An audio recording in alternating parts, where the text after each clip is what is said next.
A Bíblia em um ano. Uma experiência de encontro com Jesus Cristo, a Palavra de Deus.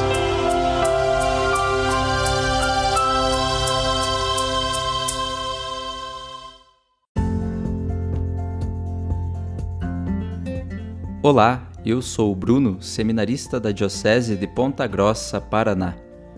Você está ouvindo o podcast A Bíblia em um ano. Usando um plano de leitura cronológico, vamos ler a Bíblia inteira em 365 dias, descobrindo como a história da salvação se desdobra e se atualiza em nossas próprias vidas e na vida da Igreja. Estamos usando a Bíblia Católica com a tradução oficial da Conferência Nacional dos Bispos do Brasil. Você pode baixar o plano de leitura completo por meio de um link que você encontra na página do Instagram, abiblia.emuano, ou do facebook.com/seminariopg. Inscreva-se nesse podcast por meio da plataforma que preferir para receber as notificações diárias dos novos episódios.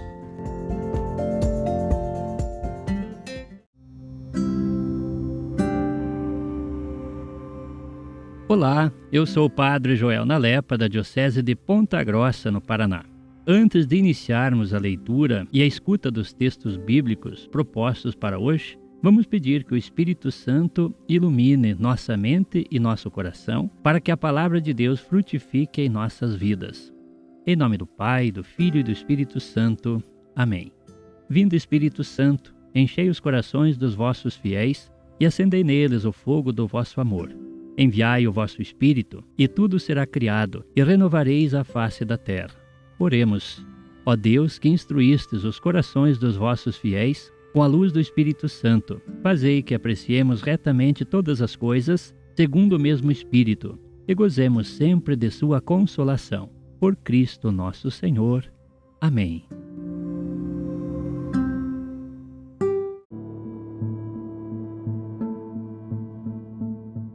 Chegamos ao dia 300 do nosso podcast e leremos 2 Macabeus, capítulo 3, e Provérbios, capítulo 24, dos versículos 9 a 11. 2 Macabeus, capítulo 3. A cidade santa vivia na mais completa paz, e os mandamentos eram observados da melhor maneira possível por causa da piedade do sumo sacerdote Onias e de sua intransigência contra o mal. Os próprios reis respeitavam o lugar santo e honravam o templo com os dons mais esplêndidos. Tanto assim que Seleuco, rei da Ásia, provia com suas rendas pessoais a todas as despesas necessárias para as liturgias dos sacrifícios. Ora, certo Simão, do clã de Bilgá, investido no cargo de superintendente do templo, entrou em desacordo com o sumo sacerdote a respeito da administração dos mercados da cidade. Não conseguindo prevalecer sobre Onias, foi ter com Apolônio de Tarso, que naquela ocasião era o governador da Cilicíria e da Fenícia. Contou-lhe que a câmara do tesouro em Jerusalém estava repleta de riquezas incríveis, a ponto de ser incalculável a quantidade de dinheiro aí depositado, e que esse dinheiro não tinha proporção alguma com as despesas dos sacrifícios, sendo, portanto, possível fazer cair tudo sob o domínio do rei.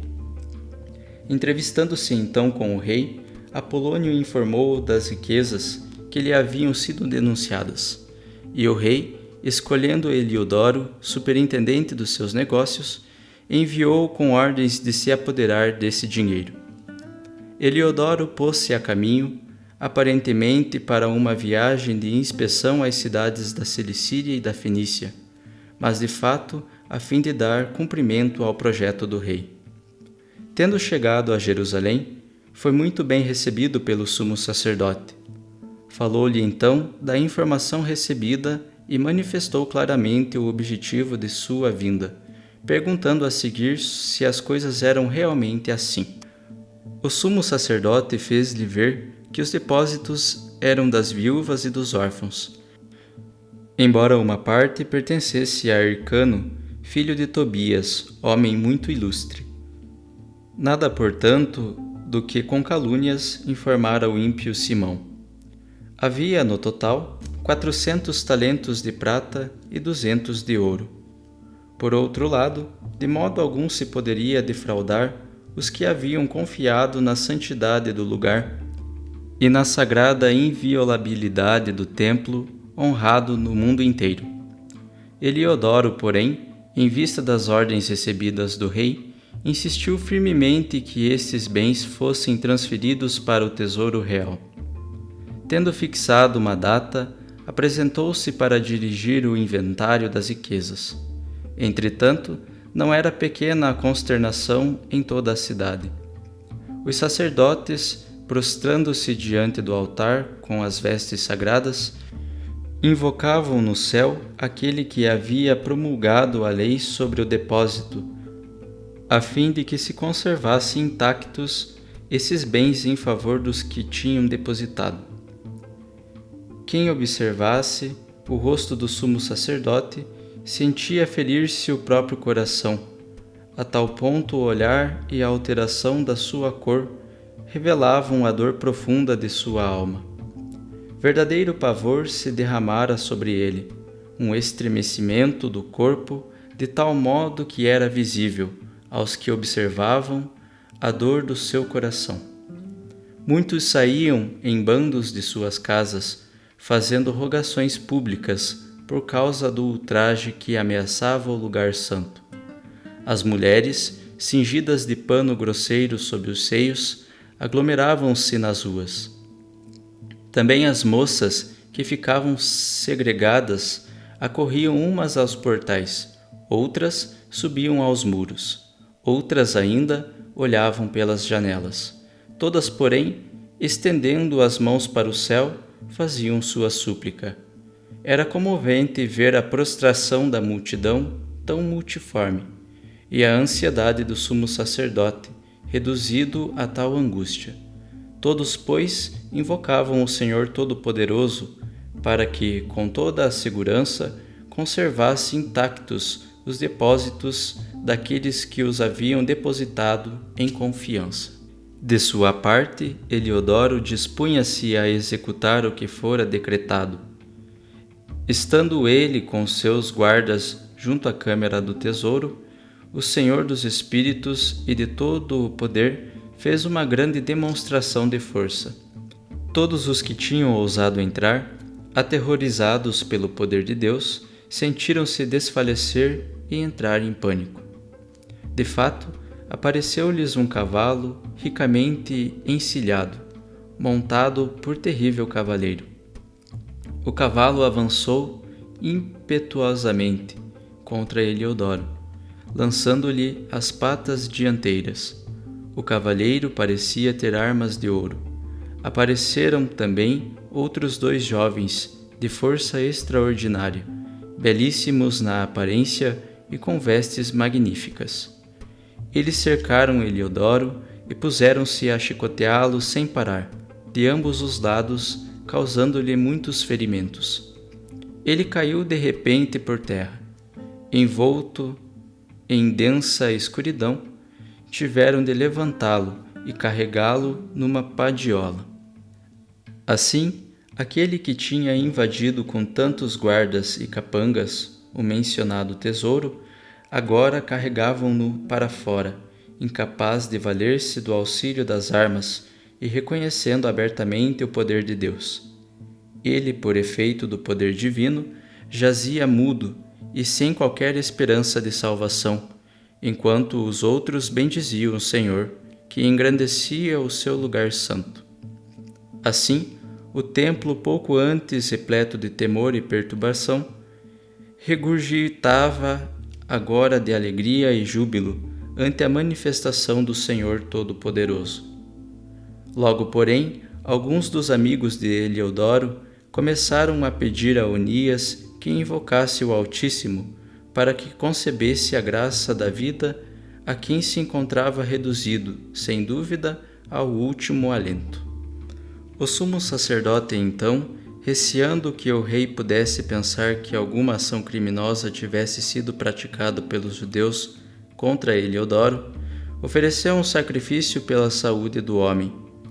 Enquanto o sumo sacerdote oferecia o sacrifício de propiciação, os mesmos jovens, revestidos das mesmas vestes, apareceram de novo a Eliodoro, e assim falaram: Agradece muito ao sumo sacerdote Unias, pois é por causa dele que o Senhor te concede a graça da vida. Quanto a ti, açoitado pelo céu, anuncia a todos o grande poder de Deus. E logo, ditas estas palavras, desapareceram. O próprio Eliodoro, tendo oferecido um sacrifício ao Senhor e fazendo grandes promessas àquele que lhe tinha concedido continuar em vida, despediu-se de Onias e voltou com o seu exército para junto do rei. A todos dava testemunho das obras do sumo Deus, obras que ele vira com seus próprios olhos.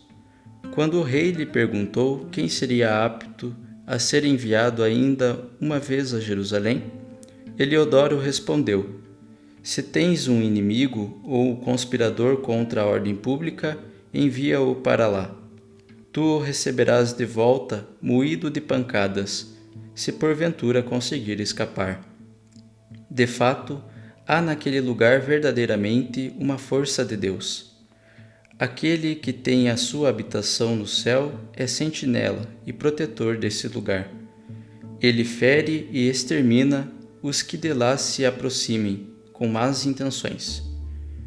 Assim se passaram as coisas com Eliodoro e a preservação do tesouro do templo.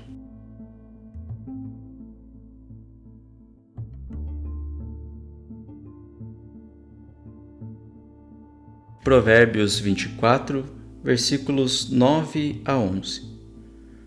O insensato só pensa no pecado, o zombador é abominado por todos. Se te mostras fraco no dia da angústia, a força que te resta ainda diminuirá. Livra os que são conduzidos à morte, salva os que estão sendo arrastados à perdição.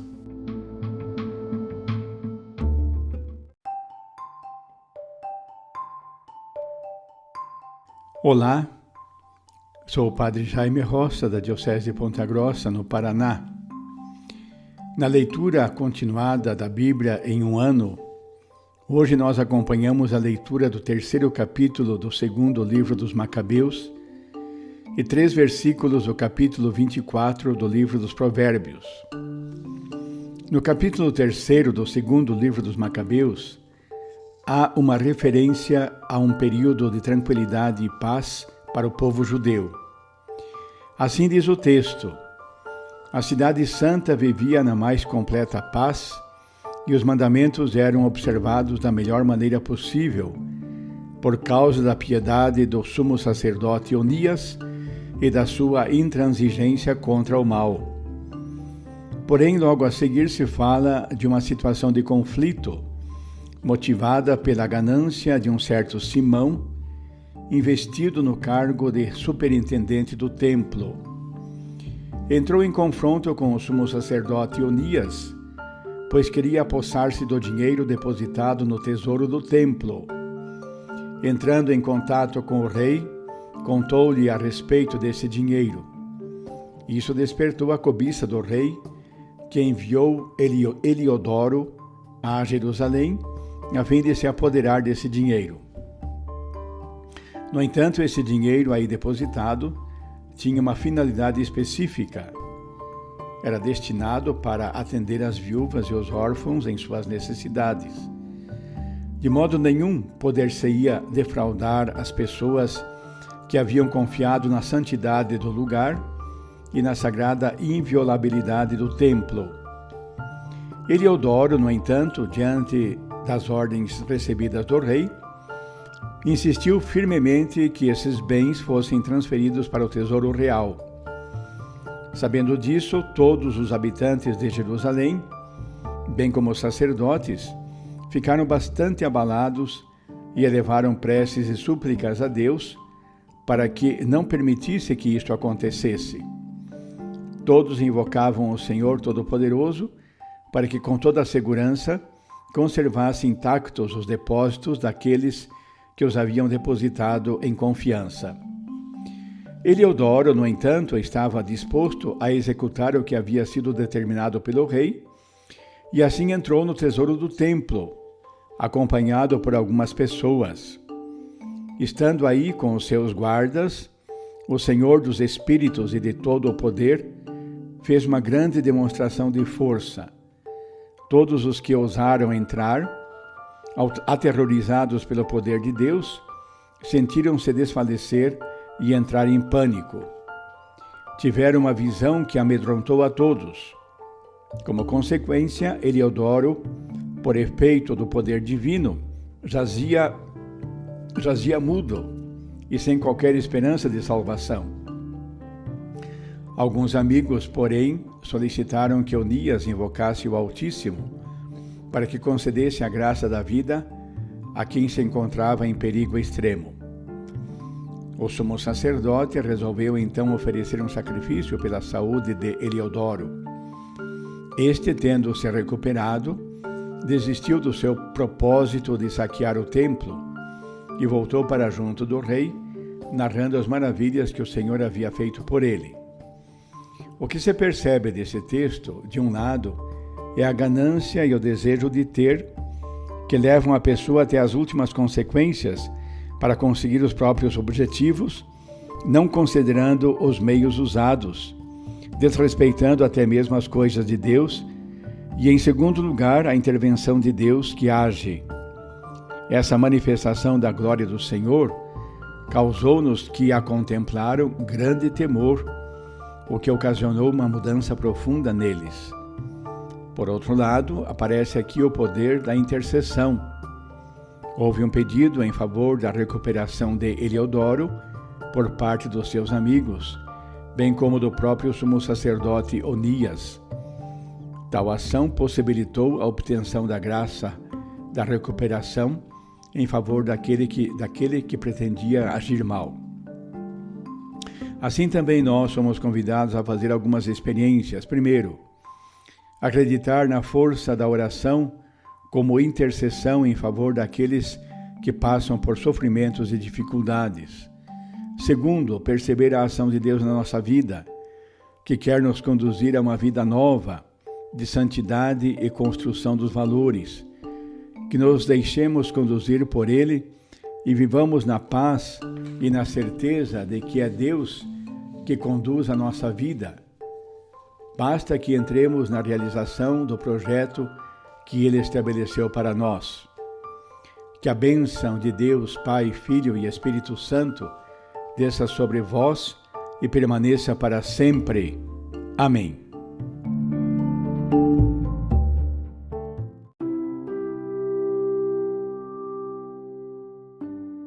Querido irmão, querida irmã, após a leitura e a meditação da Palavra de Deus contida na Sagrada Escritura, peçamos que o Espírito Santo inspire as nossas ações a partir do mistério de Jesus Cristo, o Verbo encarnado. Oremos. Ó Deus, concedei ao vosso povo alimentar-se cada vez mais da vossa palavra e nela encontrar a fonte da vida. Por nosso Senhor Jesus Cristo, vosso Filho, na unidade do Espírito Santo. Amém. Quem vos fala é Dom Sérgio, bispo da Diocese de Ponta Grossa, no Paraná. Que desça sobre vós a bênção de Deus Todo-Poderoso, Pai e Filho e Espírito Santo. Amém.